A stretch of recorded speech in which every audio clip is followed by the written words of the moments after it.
Senhor, amados, amém? Amém? Eu não canso de fazer isso, né? Vamos lá. Como foi falado, o reverendo Orlando está de férias, então, é eu que estou hoje aqui. Que Deus tenha misericórdia de cada um de nós e nos abençoe para que nós possamos juntos aprender mais uma porção da palavra dele nessa noite. Antes de mais nada, amados, vamos orar, vamos falar com Deus, vamos pedir a orientação divina nessa noite. Pai querido, a começar em mim, quebranta, Senhor, os nossos corações, porque nós queremos ouvir a Tua voz, nós precisamos ouvir a Tua voz, nós carecemos do Senhor, Pai, porque o Senhor é grande e pequeninos nós somos. Então nós pedimos, ó Pai, nós queremos entender mais a Tua palavra nessa noite, ó Pai, da Tua vontade para as nossas vidas, ó Pai, o Teu querer para cada um de nós. Fala com a Tua igreja nessa noite, Pai querido, em nome de Jesus nós Te agradecemos pelo privilégio de estar aqui, de louvar o Teu nome e de Te ouvir, Pai querido, em nome de Jesus. Amém. Amados, uma coisa que tem vindo ao meu coração recentemente de diversas formas e cada vez mais eu tenho entendido isso, é que as coisas acontecem da maneira que elas devem acontecer. Parece um pouco redundante, parece um pouco, tá bom, né? As coisas acontecem sim, do jeito que elas têm que acontecer.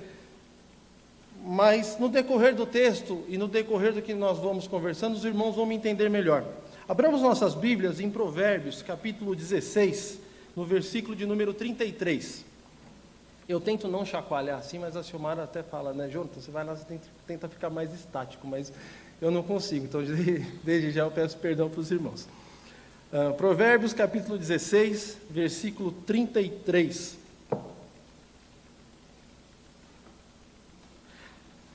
A sorte se lança no regaço, esse regaço seria no colo, tá? Mas do Senhor procede toda a decisão. Uma versão mais moderna diz assim: os homens jogam os dados sagrados para tirar sua sorte, mas quem resolve mesmo é Deus, o Senhor.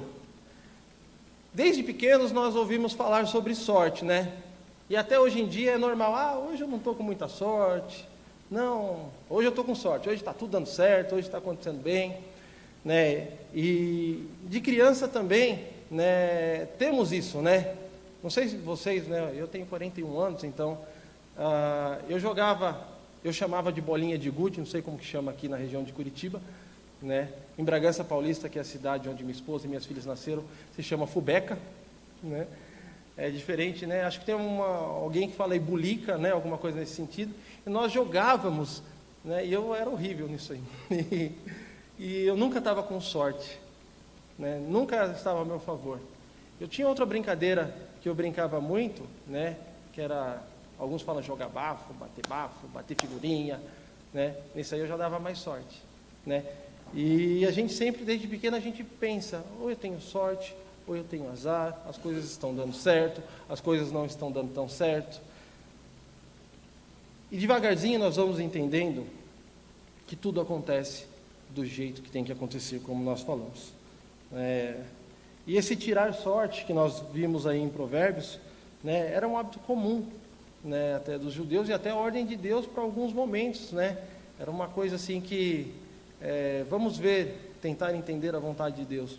E eles faziam dessa forma. Isso nós vemos em Atos, quando eles vão escolher um novo apóstolo. A gente vê também em Jonas, né, quando eles vão ali no barco tentar entender o que está acontecendo e tira a sorte e cai lá que Jonas, que é o motivo lá das tempestades que estão para fazer o barco naufragar. Então esse texto, ele me chamou muita atenção. Não vamos trabalhar nele, mas eu queria começar com ele no sentido de que dizer assim, nós podemos fazer aquilo que nós quisermos, né? Os homens jogam os dados sagrados para tirar a sua sorte, mas quem resolve mesmo é Deus, o Senhor.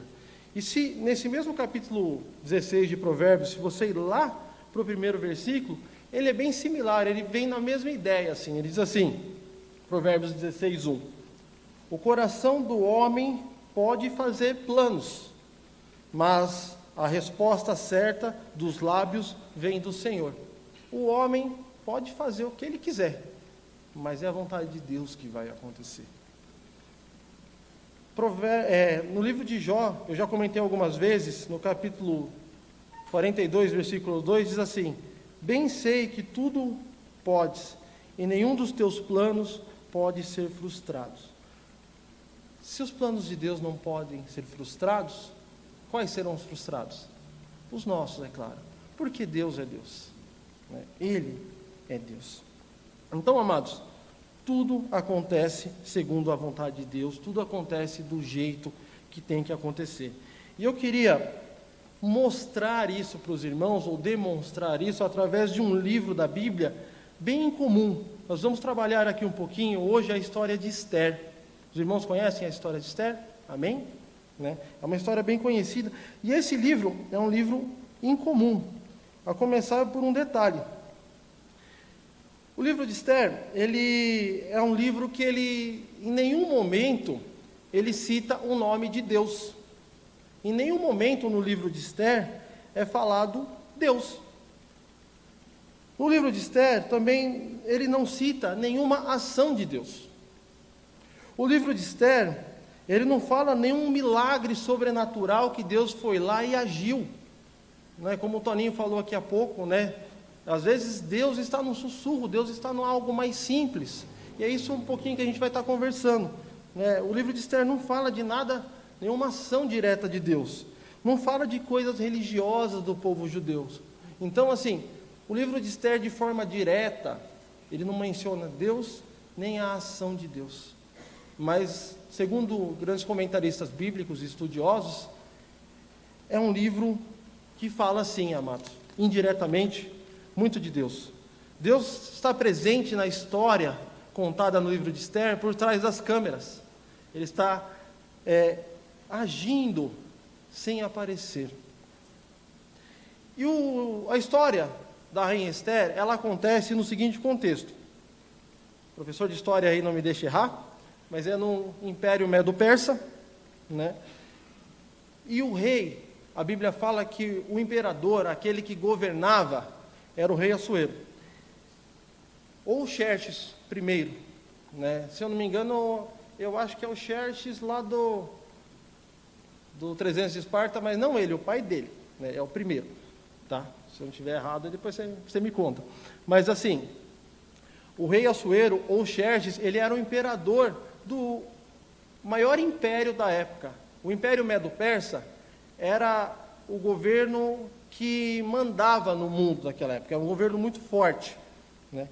E esse rei Assuero, a gente vai lendo e vai estudando um pouquinho sobre ele, a gente percebe que ele é um homem tolo, ele é um homem muitas vezes desesperado, muitas vezes egocêntrico, ele é um homem não muito correto, precipitado nas suas ações, falta-lhe sabedoria. Você vai entendendo e vai analisando isso. E era um homem muito dado a festas. Eu não sei se é uma hipérbole, mas logo no começo do livro de Esther, fala de uma festa aí de 185 dias, se eu não me engano, 6 meses de festa, para mostrar ao povo e às nações a grandeza e a generosidade do imperador Assuero. Como eu disse, eu não sei se isso é uma hipérbole, né? Não sei se é um exagero, algo que foi usado no texto para dizer assim que era muito tempo, eles faziam festas que duravam muitos tempos, mas essa era uma característica. E ele tinha uma rainha que se chamava Vasti. Enquanto ele estava fazendo a festa, né, e ele ali com os seus nobres, os príncipes das cidades e das províncias ali sob o domínio do Império Medo-Persa, a Vasti também tinha uma festa só para as mulheres. Elas faziam uma reunião da sátira, né? Tinha uma festa só para as mulheres. E aí, em determinado momento, o Xerxes, né, ou o rei Assuero, que seja, ele mandou que chamassem, né, a rainha para que ele pudesse exibir a sua beleza aos seus convidados. Porém, pasmem, a rainha se negou. E ao a rainha se negar, ele se enfureceu, e como eu disse, ele era alguém muito precipitado, um homem que a gente vai lendo e entendendo, parece que lhe faltava um pouco de sabedoria, de saber lidar com certas situações, e ele simplesmente destitui a rainha. A Bíblia não fala em nenhum momento que ele chamou os seus conselheiros, ele foi pensar a respeito. Fala depois, né? Mas de primeiro momento ele já destituiu a rainha. Passado algum tempo, ele lembra da sua rainha, já vão entender daqui a pouco por que ele lembra da sua rainha, né? A rainha não estava sempre com o rei, né? Que nem eu estou sempre com a minha esposa ali, todos os dias, né? Os casais estão sempre juntos. Passado um tempo ele lembrou da sua rainha, e aí ele lembrou também que ele tinha banido a Vasti, e ele falou, agora então, né, precisamos de outra rainha. E aqueles seus nobres, seus conselheiros, que é interessante também, a Bíblia fala que os conselheiros dele não eram pessoas mais velhas, mas sim eram jovens, né? Isso é bem estranho para a gente. Geralmente os conselheiros são os mais velhos, aqueles que são mais experimentados da vida, né, que têm mais experiência de vida, mas eram jovens. Falaram, rei, é necessário que tenhamos uma nova rainha. E o rei, lógico, ele precisa de uma rainha. E essa é uma parte que eu vou abrir um parênteses, querido, porque toda vez que se prega sobre Esther, eu já vi algumas vezes, e romantiza muito essa parte aqui, no sentido de que, fizeram um concurso de beleza lá, e a Esther ganhou, né, entre todas as moças do reino. E a história não é bem assim. Lembremos que Assuero é um imperador, e não era um reino muito também do amigável, não. O imperador é aquele que quer do jeito que ele quer. Então, o que acontece? Na verdade, em vez de um concurso de beleza, o que aconteceu?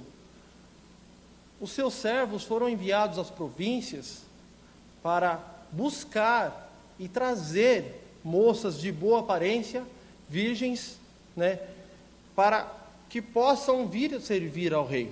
Então, assim, muitas dessas meninas não queriam vir.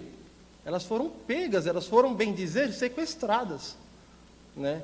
Elas foram trazidas pelo poder de um imperador, porque se negassem a vir, elas morreriam, né? E o pré-requisito para vir era, segundo aqueles responsáveis eunucos pelo harém do imperador Assuero, o pré-requisito era elas serem bonitas. Se elas não fossem muito bonitas, elas ficariam. Mas as moças bonitas, né, segundo os critérios deles, eles traziam. E Esther era uma moça muito formosa. E Esther foi uma dessas trazidas, né? E como eu disse, a gente não pode romantizar essa história, porque não é um concurso de beleza, né? Não é assim, o rei depois vai colocar as moças ali, ele vai olhar para elas, e ele vai escolher a moça que mais lhe agrada. Não é assim que funcionava, queridos. É algo bem mais difícil de se entender na nossa cultura de hoje, né? Essas moças passavam por um período de embelezamento e preparação por cerca de 12 meses, um ano, né? E depois elas eram trazidas uma a uma, né, ao imperador, para que entendam como quiserem, para que ele pudesse experimentar essas moças, para que ele possa estar com elas à noite, né, e a que mais lhe agradasse seria a rainha.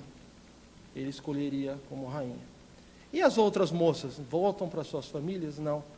Elas continuam ali no harém pessoal do imperador. Então, não foi nenhum concurso de beleza. Eu precisava fazer esse parênteses, porque sempre romantizam muito essa parte da história. E nisso a gente vê que Esther, logo no começo dessa trajetória dela, dessa ascensão à rainha, ela já passou por esse momento bem complicado e bem difícil. E a Bíblia fala que Esther era órfã, e ela foi criada por um primo mais velho dela, o Mardoqueu, ou Mordecai, né? Tem duas traduções desse nome. Me perdoem se hora eu falar Mardoqueu, hora eu falar Mordecai, os dois nomes são muito similares. E ela foi criada por esse primo dela. E o rei Assuero a escolheu e a tornou rainha. E Mardoqueu, ele trabalha, né, a Bíblia não declara exatamente de que forma ou o que ele faz, mas ele está sempre à porta do palácio. Então ele devia fazer alguma coisa ali. Eu vi até alguém falar, será que ele era um porteiro? Não sei, mas ele estava sempre à porta do palácio.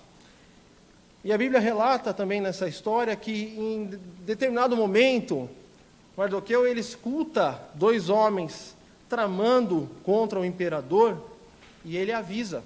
Ele fala para Esther e tal, e eles investigam, vão lá e percebem que os homens também realmente estavam agindo, né? Estavam ali querendo intentar contra a vida do imperador, e a lei é executada aí segundo eles e tudo mais. Continuando a história, a ideia é passar um panorama do que seria essa história da rainha Esther. A Bíblia também fala de um outro personagem muito forte, muito presente nessa história, que é Amã. Amã, ele devia ser um cara, assim, como que eu posso dizer? Alguém muito proativo, alguém muito para frente, alguém ali que ele era ambicioso e estava se destacando no governo do rei Assuero. E logo ele se tornou como se fosse um primeiro-ministro, né? Ele foi colocado ali como uma posição de destaque. Depois do imperador, quem mandava era Amã. E ele, homem muito vaidoso, ele convenceu o rei que se fizesse um decreto no qual, quando a Amã passasse, todos deveriam se curvar devido à sua autoridade. Beleza. E assim foi. O rei decretou, chancelou, e a vida que segue. Quando Amã passava, todos que estavam ali deveriam se curvar. Porém, tinha um judeu que recusava-se se curvar a Amã. Alguém suspeita quem seja? Mardoqueu ou Mordecai? Ele se recusava. E também é uma coisa que eu preciso abrir um outro parênteses aqui, né? Muitos dizem que, não, porque devido à lei mosaica a gente só se curva a Deus e tudo mais, né? Então é por isso que Mordecai não se curvava a Amã. Não é por isso, né? Mesmo porque se curvava ao imperador, né? Então a regra seria a mesma.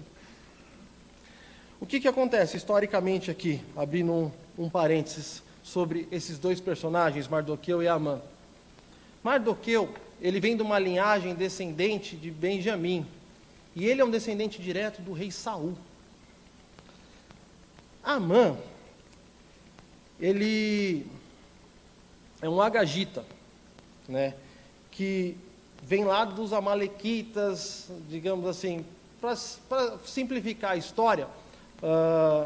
Em determinado momento, se você for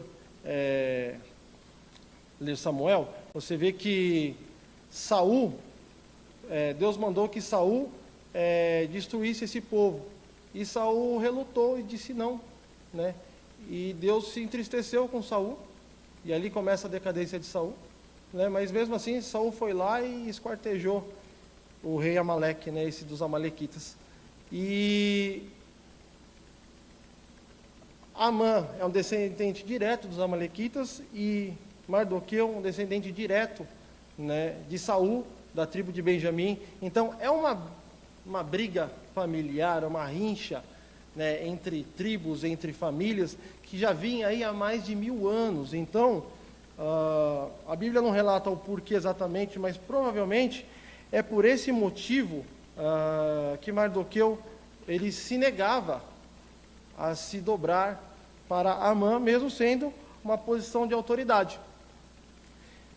E Amã, em determinado momento, é avisado, né, por alguns dos seus servos, e dizem: Amã, seguinte, tem um rapaz ali, como diria um pastor que eu tive, tem um caboclo ali, que não quer se curvar quando você passa. Talvez você não tenha percebido, mas esse homem, né, o Mardoqueu, ele não se curva, né, quando você passa. E aí, Amã, de forma astuta, vai ao rei Assuero, que eu já falei que é um rei tolo, um pouco imaturo, né? Ele chega lá para o rei e ele não diz exatamente que povo é, de onde vem, por que é, mas ele fala: olha, rei, seguinte, tem um povo aí, tem um pessoal aí, que eles não aceitam as leis do teu reino. Não falou que era o povo judeu e tudo mais, né? Não falou quem era. Ele falou que tinha um povo ali. E o rei, muito egocêntrico, né? Olhou e falou, não, vocês não estão aceitando as leis do meu reino, pode fazer o que você quiser com eles. Vamos resolver esse problema.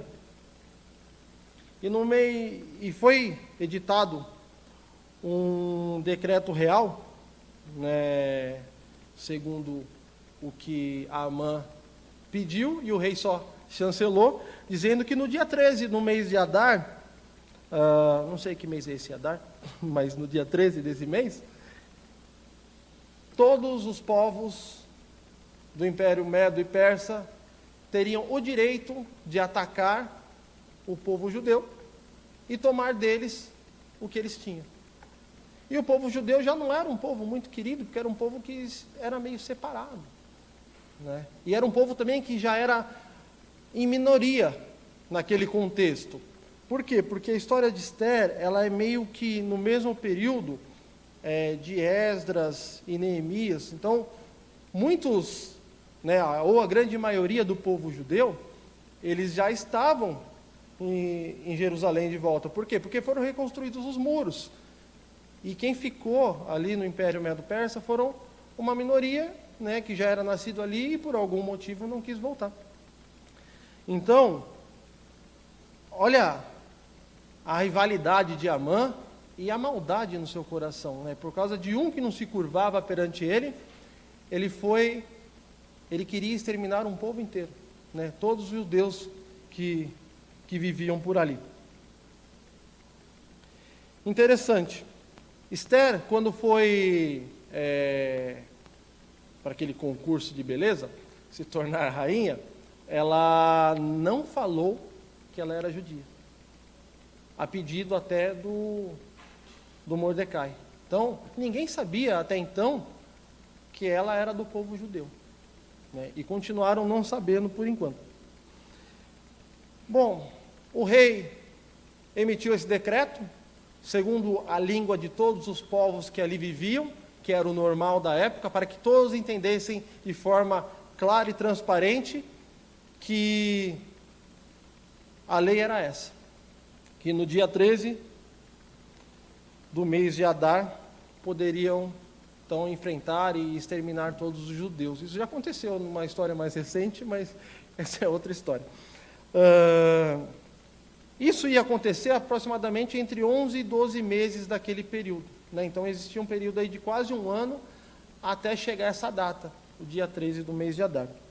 E Mordecai, quando descobriu isso, quando leu esse decreto, quando ficou sabendo desse decreto, o que o judeu faz quando fica triste, irritado ou chateado? Ele rasga as vestes. E Mordecai faz o que então? Não é diferente. Eu não sei o que acontece com o judeu, que fica bravo, fica triste, os caras ficam pelados. Então ele vai lá e rasga as suas vestes. Ele veste o quê? Pano de saco. Ele se cobre de cinzas e ele começa a caminhar assim pela cidade de Suzã. E, como eu disse, ele era alguém até conhecido, porque ele trabalhava no palácio, estava sempre à porta do palácio. Ele não poderia entrar ou adentrar o palácio. Então ele parou até a porta. Nisso, essa notícia chega para Esther. Esther, o seu primo mais velho está lá? Alguma coisa não está acontecendo que esteja agradando a ele. E aí a gente vai, né, para lermos alguma coisa do livro de Esther. Vamos para Esther capítulo 4, versículo 5. Esther, por ser rainha, ela não poderia ir diretamente até as portas do palácio. Então ela mandou um recado. Esther capítulo 4, versículo 5 diz assim: Então Esther chamou a Ataque, um dos eunucos do rei, que este lhe dera para a servirem, né, era um servo dela, e lhe ordenou que fosse a Mordecai para saber que era aquilo e o seu motivo. Mordecai, o que está acontecendo? Está todo mundo dizendo aí que você rasgou as vestes, está vestido de pano de saco, está coberto de cinzas, o que está acontecendo? Versículo 6. Saiu, pois, Ataque à praça da cidade para encontrar-se com Mordecai, à porta do rei. Mordecai lhe fez saber tudo quanto lhe tinha sucedido, como também a quantia certa da prata que Amã prometera pagar aos tesouros do rei pelo aniquilamento dos judeus. Então Amã, ele, além de planejar isso, para dar certo mesmo o plano, ele falou para o rei, vou pagar um dinheiro ainda, né? O governo vai ganhar um bom valor com esse decreto, já para não ter o porquê o rei negar. Mordecai ficou sabendo, tal, versículo 7, versículo 8. Também lhe deu o traslado do decreto escrito que se publicara em Suzã, para os destruir, ele entregou, né, o decreto que era para destruir os judeus, para que o mostrasse a Ester e a fizesse saber, a fim de que fosse ter com o rei e lhe pedir misericórdia, e na sua presença lhe suplicasse pelo povo. Então a conta de Mardoqueu foi uma conta que todos nós faríamos, né? Eu, e por minha causa todo o povo vai morrer, a minha prima é a rainha, troca uma ideia lá com o rei, pede ajuda, né? Versículo 9. Tornou, pois, Ataque e fez saber a Ester as palavras de Mordecai. Então respondeu Ester a Ataque e mandou-lhe dizer a Mordecai. Versículo 11. Todos os servos do rei e o povo das províncias do rei sabem que, para qualquer homem ou mulher que, sem ser chamado, entrar no pátio interior para avistar-se com o rei, não há senão uma sentença, a de morte, salvo se o rei estender para ele o cetro de ouro para que viva. E eu, nesses 30 dias, não fui chamada para entrar ao rei. Então ela era a rainha, mas faz 30 dias que ela não viu o rei. Lembra que eu falei para vocês que o rei tinha um harém, e as outras moças também, que não ganharam, entre aspas, bem grandes, o concurso de beleza, elas estavam ali no harém, né? E o rei as chamava. Então fazia 30 dias que ele não via a sua esposa. E aqui ela manda o recado para o seu primo dizendo, você e todo mundo sabe que o rei está lá, o imperador está lá. Se alguém chega até lá sem ser chamado, a pena é morte. Então eu não posso simplesmente, interessante que ela sendo a rainha, ela não pode ir até o imperador, até o rei Assuero, e, querido, eu preciso bater um papo com você, precisamos trocar uma ideia, precisamos conversar. Ela não pode fazer isso. E se a pessoa fizesse, para que ela não morresse, o rei devia olhar para a pessoa, estar de bom humor e estender o seu cetro de ouro para ela, para que ela tocasse, e aí os guardas saberiam que não teriam que matar essa pessoa. Olha que situação. Versículo 12. Fizeram saber a Mordecai as palavras de Ester, ela explicando, olha, você está me pedindo uma coisa um pouquinho complicada. Versículo 13. Então lhe disse Mordecai que respondesse a Ester, não imagines que por estares na casa do rei, só tu escaparás de todos os judeus. Aí ele já faz uma ameaça. Não pensa que porque você está aí na casa do rei, você vai escapar, você é judia também. Embora ninguém sabe, mas você é uma judia, né? Uma hora alguém vai saber. Versículo 14, porque de todo te calares agora, por que você está ficando quieta? Por que você não quer me ajudar? De outra parte se levantará para os judeus socorro e livramento, mas tu e a casa de teu pai perecereis. E quem sabe se para conjuntura como esta que foste levada a rainha, vou ler de novo 14, porque se de todo te calares agora, de outra parte se levantará para os judeus. Quer dizer, se você não nos ajudar, vê que não menciona o nome de Deus, mas diz assim, né? A ajuda virá. Algo vai acontecer para com os judeus, porque o judeu sabia que ele era um povo abençoado. Ele era um povo separado, né? E ele diz para ela, né? Mas tu e a tua casa, e a casa do teu pai, vai perecer. Quem sabe se é para esse momento realmente que você virou rainha? Né? Será que não é para isso que você é a rainha do Império Médio e Persa? Para nos ajudar justamente nesse momento? Então, disse Ester que respondesse a Mordecai. Versículo 16. Vai, ajunta todos os judeus que se acharem em Suzã e jejuai por mim. e não comais, nem bebais por 3 dias, nem de noite, nem de dia. E eu e as minhas servas também jejuaremos. Depois irei ter com o rei, ainda que é contra a lei, se perecer, pereci. Então ela fala, tudo bem, jejuem, o texto não fala, orem, mas jejum geralmente é seguido de oração, né? É uma prática judaica, e eu aqui e as minhas servas vamos orar e vamos jejuar também. E aí ela fala, se perecer, pereci. Né? Tem um comediante que uma vez eu vi ele dizendo assim, morrer, morreu. Né? E é bem isso que Esther fala, morrer, morreu. Né? Mas vou fazer o que tem que ser feito. Então se foi Mordecai, e tudo se fez segundo lhe havia ordenado. E ao terceiro dia, né, coincidentemente ao terceiro dia, Esther vai ao rei. Pensa como ela devia estar, né? Calminha. Se o rei não tiver de bom humor hoje, eu estou morta. E ela vai até o rei, e o rei está de bom humor. E o rei a atende. E ele fala, o que você quer de mim? E ele até usa, aí vou dizer de novo, ele exagera, né? Ele fala assim, te dou até metade do reino, se você quiser. Ele está de muito bom humor nesse dia. E ela fala assim, rei, tudo que eu quero é prestar a você um banquete e gostaria que a Amã também estivesse. Então, eu vou fazer um banquete, e o rei gostava de festa, né? Já falamos sobre isso. Venha você e venha o Amã, eu quero prestar um banquete a vocês. Chegando nesse momento do banquete, tudo acontecendo, o rei novamente olha para ela e fala assim, minha rainha, o que você quer?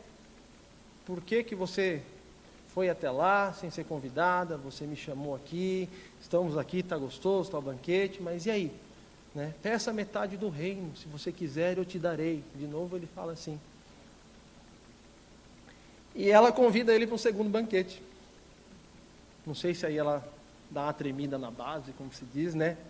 Ou se ela já tinha um plano ali, mais astuto, querendo ver realmente se o rei ia favorecê-la naquilo que ela tinha para pedir. Então ela convida, não rei, amanhã. Né, o que eu quero é mais um banquete. Quero te servir mais um banquete. Amanhã venha você, venha o Amã também, porque eu quero conversar com vocês e ali eu te farei a minha petição. E Amã, um homem também muito egocêntrico, né? Alguém que sendo o segundo no reino, né, querendo que as pessoas se prostrem para ele quando ele passa, você pensa que é um homem que se acha pouco, né? Digamos assim. Amã muito feliz, indo para sua casa, né, depois daquele banquete, pensando, acho que só estava a rainha, o rei e eu. Olha como eu sou um cara legal, um cara bom, um cara de sorte, falamos de sorte, um cara merecedor. E quem que ele encontra nesse caminho? O seu grande amigo Mordecai, que se recusa a se prostrar. Amã fica louco da vida, para não dizer outras palavras, ele fica irritado, ele fica nervoso, e toda aquela alegria que ele tinha se acaba. Ele indo para casa, ele conversa com a sua esposa e com a sua família. Ele tinha uma esposa que chamava Zeres, se eu não me engano. E conversando ela e com a sua família e contando, né? E, se eu não me engano, no capítulo 7, ele abre o seu coração, ele fala, nossa, que alegria, o rei, a rainha, eu lá, eu estou ascendente nesse império, o império mais poderoso e tudo mais. Porém, encontrei o Mardoqueu lá e parece que tudo isso aí, gente, se acabou. Nada serviu. E aí, a esposa dele fala assim, faz uma forca para esse homem. Você é poderoso, você é grande no império. Quem é Mardoqueu? Faz uma forca para ele. E a Bíblia fala forca. E não é bem uma forca, tá, gente? É tipo uma lança, né? A sugestão, é uma palavra bem forte, é que Mardoqueu seja empalado. Se você não sabe o que é isso, depois dá um Google, que eu acho que não é legal eu falar aqui não. Né? Mas essa é a intenção, não é enforcá-lo, mas é que ele seja empalado. Né? E Amã manda fazer isso aí. Né? No outro dia ele já manda fazer isso aí. Só que nessa noite também aconteceu um outro fato interessante. Eu vou tentar me adiantar aqui, porque eu já me estendi no horário, mas o rei, ele também vai para o seu quarto e ele não consegue dormir. Já aconteceu com você, de deitar e não conseguir dormir? Com o rei Assuero isso aconteceu. E aí, é interessante que você leia, né? Ser rei é legal, né? Quando você não consegue dormir, geralmente você vai ler alguma coisa. Já acontece? Vocês fazem isso? Às vezes eu vou ler alguma coisa. Geralmente eu pego a Bíblia ou algum outro livro que eu tenho na cabeceira. E ele também foi ler. É interessante que ele não lê, né? Ele pede manda os seus servos vir e lerem para ele. E aí ele leu, era um livro de registros de acontecimentos do reino, né? O que estava acontecendo. E ali, coincidentemente, leu-se que homens intentaram contra o rei, e Mardoqueu foi lá, e ele que avisou, ele descobriu e ele avisou, e o rei fez a justiça lá, e por causa do Mardoqueu, o rei está vivo.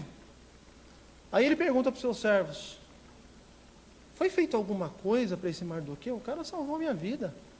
Fizemos algum bem? Foi dado algum prêmio para ele? Eles falaram, não foi feito nada. Interessante, mais uma coincidência, que não é o normal. Né? Ele gostava de dar festas e ele gostava de se mostrar generoso. Tanto que a gente vai ver uma ação dele logo, logo. Então, não era o normal alguém que salva a vida dele, ele não ter feito nada, mas ele não fez. E aí ele descobriu, caiu em si e falou, não, temos que fazer alguma coisa.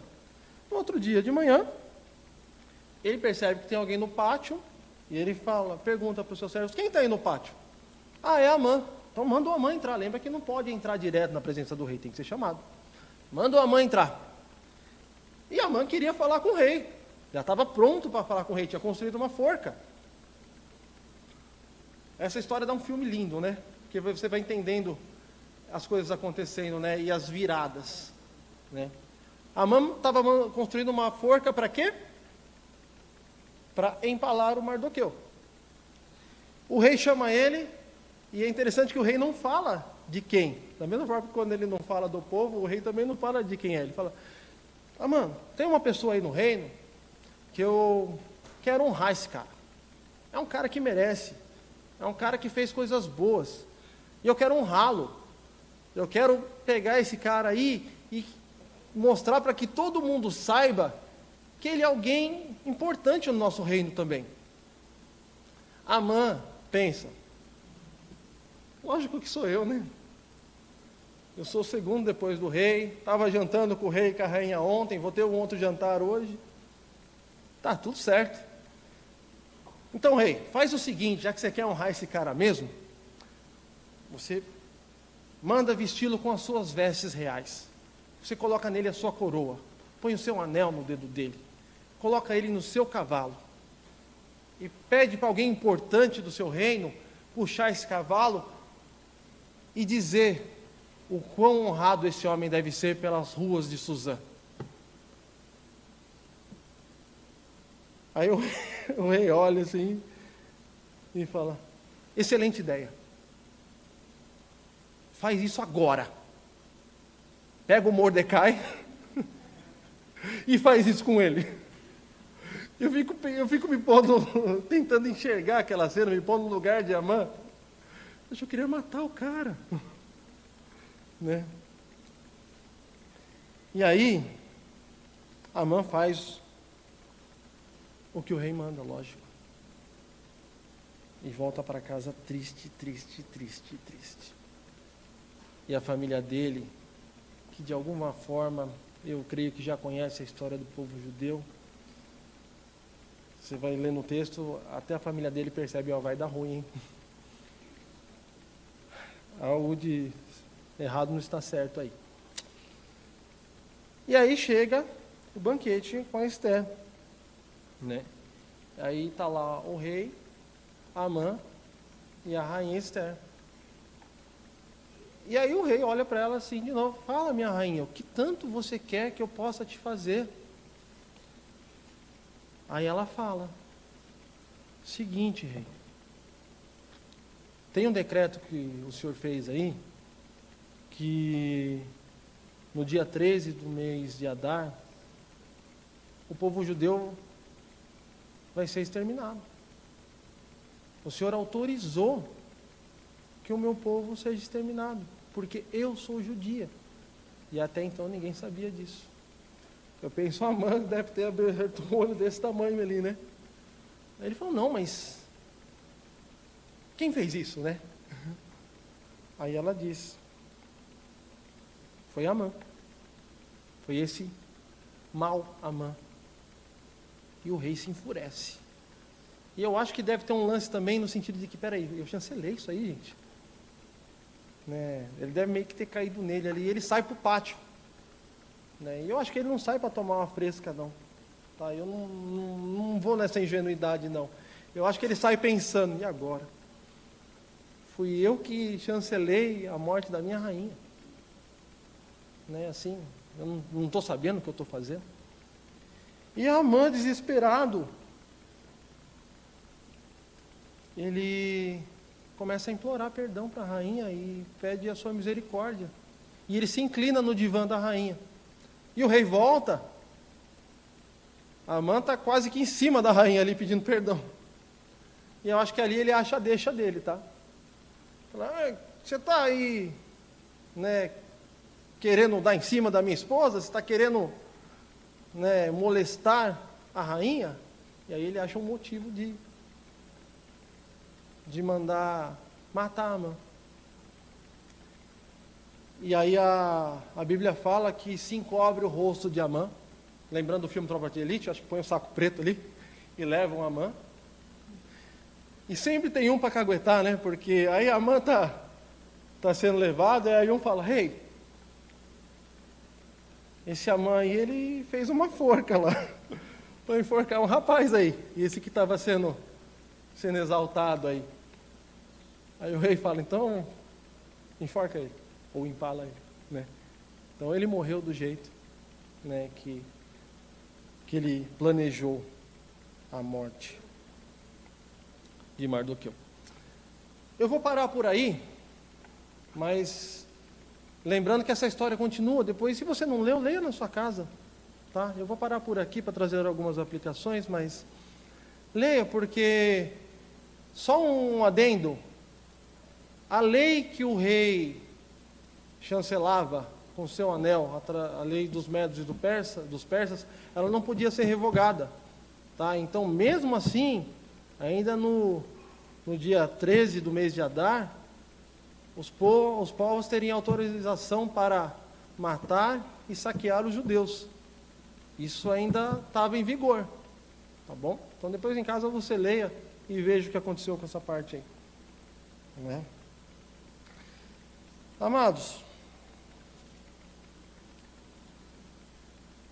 eu queria só ressaltar alguns pontos, já caminhando para o final, dos quais eu acho bom dizer sobre Esther. Ela, mediante um problema gravíssimo, um problema duro, um problema do qual ela até em algum momento ela quis fugir, porque ela era a rainha, e ela ia se colocar em perigo, e quando ela viu que ela não tinha saída, ela precisava agir, qual a primeira coisa que ela faz? Ela jejua. E como eu falei para o judeu, jejum sempre vem acompanhado de oração. A Bíblia não relata no livro de Esther o nome de Deus ou uma ação direta de Deus, mas nós entendemos e nós sabemos que jejum do judeu, ele era dado a Deus. A oração do judeu era feita a Deus. Então ela se coloca na presença de Deus. Não só ela, mas as suas servas. Ela pede para o seu primo e aqueles outros judeus que ali estão correndo perigo de vida depois daquele decreto, para que eles se coloquem na presença de Deus. E por 3 dias, eles jejuam, eles oram. E eu creio que não só isso, mas ela conversa com Deus e ela planeja também, porque ela não poderia chegar na presença do rei de qualquer forma. Da mesma forma que quando você lê no livro de Neemias, que está triste por causa que o seu povo está sem pátria, os muros de Jerusalém estão caídos, ele se entristece, ele ora por dias e ele planeja, para quando o rei pergunta para ele, ele já está com o plano tudo pronto. Aqui também eu creio que durante esses 3 dias Esther não só orou, não só jejuou, mas ela também se planejou. Ela pediu orientação de Deus. E isso nós podemos trazer para nós. Não sei vocês, mas isso acontece comigo também. Às vezes somos muito tardios para pedir a orientação de Deus. Parece que às vezes a vida vai acontecendo de uma maneira mais rápida do que nós conseguimos acompanhar, e nós vamos por nós mesmos tentando resolver as demandas das nossas vidas, os problemas que nós temos. Que nós possamos entender que Deus está no controle de tudo, que as coisas, como eu disse no começo, acontecem do jeito que tem que acontecer. Então que nós possamos nos colocar na presença de Deus, como Esther aqui nos dá exemplo disso. Outra coisa, como eu disse, ela se planejou, e ela teve atitude, não ficou só na oração, ela foi agir. Com certeza ela pediu para Deus, tá, eu vou lá falar com o rei, de que forma que eu falo, como que eu tenho que fazer. Ela deveria ter um planejamento.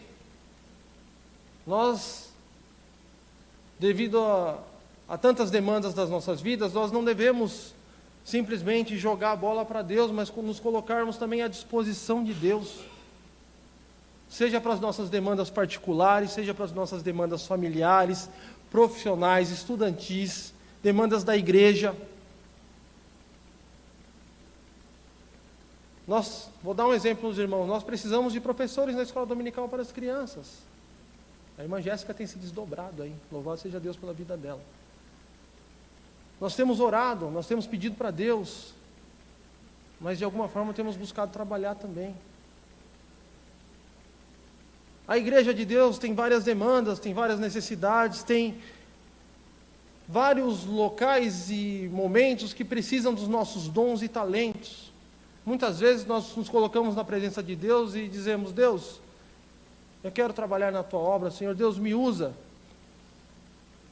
Mas não devemos só falar com Deus, devemos observar e procurar e conversar e tratar com os irmãos, tratar com a liderança. Onde eu posso servir? Como eu posso atuar? Eu quero ajudar na obra do Senhor. Nós devemos ter atitude. Esther tinha fé,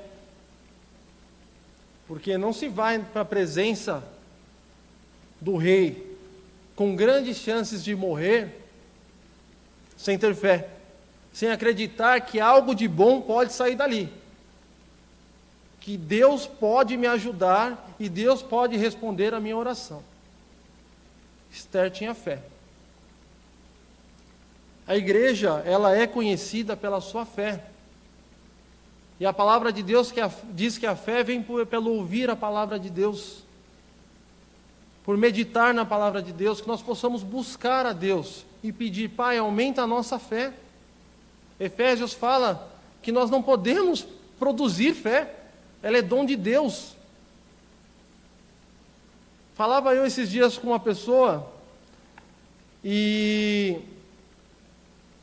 falava das nossas incapacidades perante Deus, e ele não era um cristão, e eu olhei para ele e falei: nós somos tão pequenos diante de Deus que nem fé nele nós conseguimos ter sozinhos.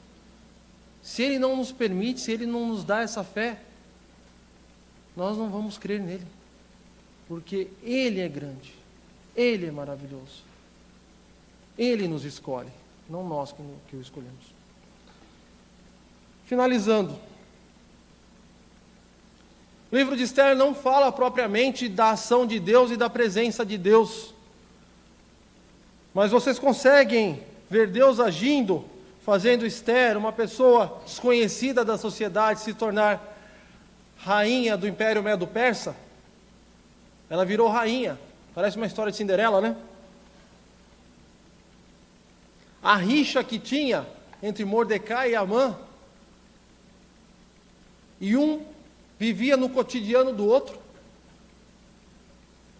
Amã, um homem, depois do rei, um homem mais importante, Mordecai trabalhava ali também, ele poderia fazer qualquer outra coisa, mas ele estava ali, sempre ali. Se não fosse assim, Amã nunca ia se incomodar com esse homem não o reverenciando. Há coincidências nisso? O rei teve uma insônia, e é normal nós termos insônia, mas aí o rei foi ler e leu justamente um ponto que dizia de uma pessoa que salvou a sua vida, ao qual ele não havia reconhecido como devia, o que era normal, o que não era normal da sua prática. Coincidências?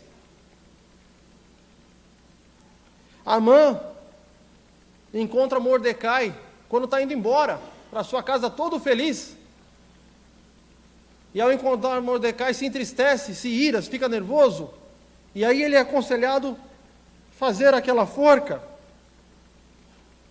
Amã no dia seguinte estava no pátio do rei, justamente quando o rei precisava de alguém para aconselhá-lo sobre o que fazer e como honrar Mordecai. Coincidências?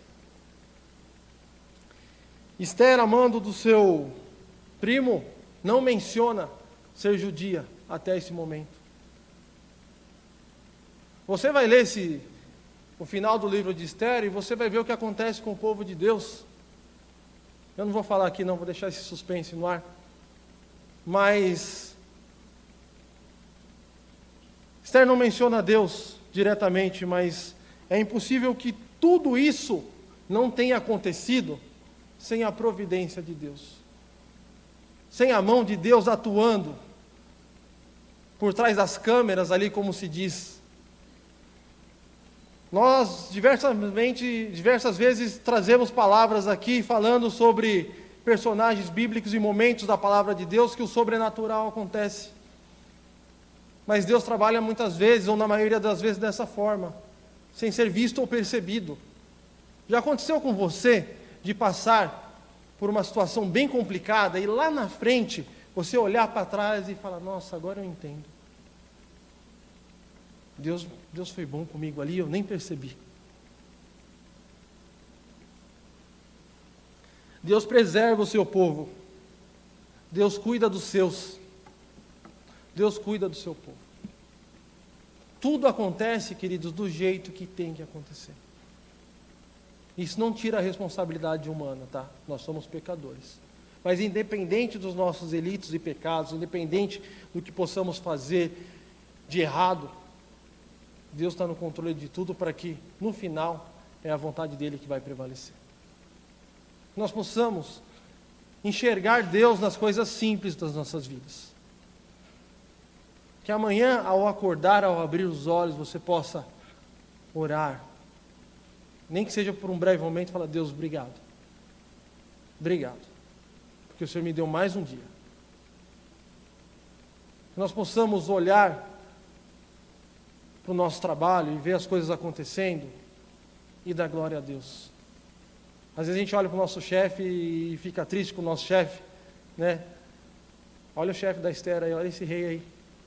Se aparecesse na presença dele sem ser chamado, você morria. Às vezes nós temos situações que achamos tão difíceis, tão complicadas. Olha essa situação de morte. Eu falo muitas vezes para minhas filhas: agradeçam a Deus pela vida que vocês têm. Vocês vivem muito bem. Nós possamos enxergar o agir de Deus durante as circunstâncias das nossas vidas.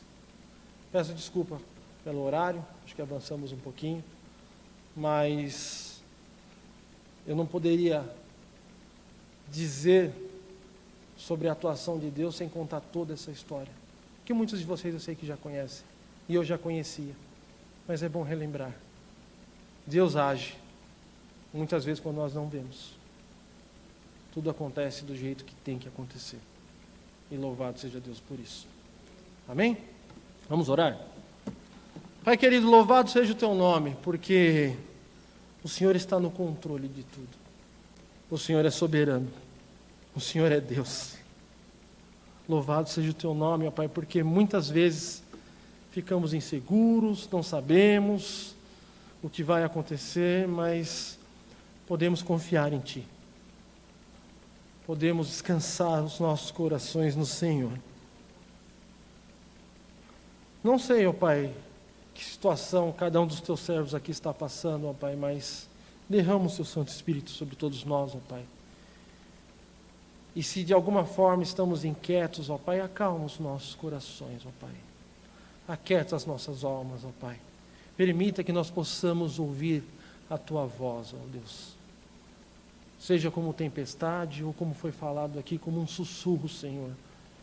Mas que possamos Te ouvir, Pai querido. Porque nós precisamos disso. É o Senhor quem nos dá força. Pai querido, perdoa os nossos pecados. Continua cuidando de nós, ó Pai. E abençoa a Tua igreja aqui no Parque Iguaçu, que tanto precisa do Senhor. Em nome de Jesus nós Te agradecemos, Pai. Amém.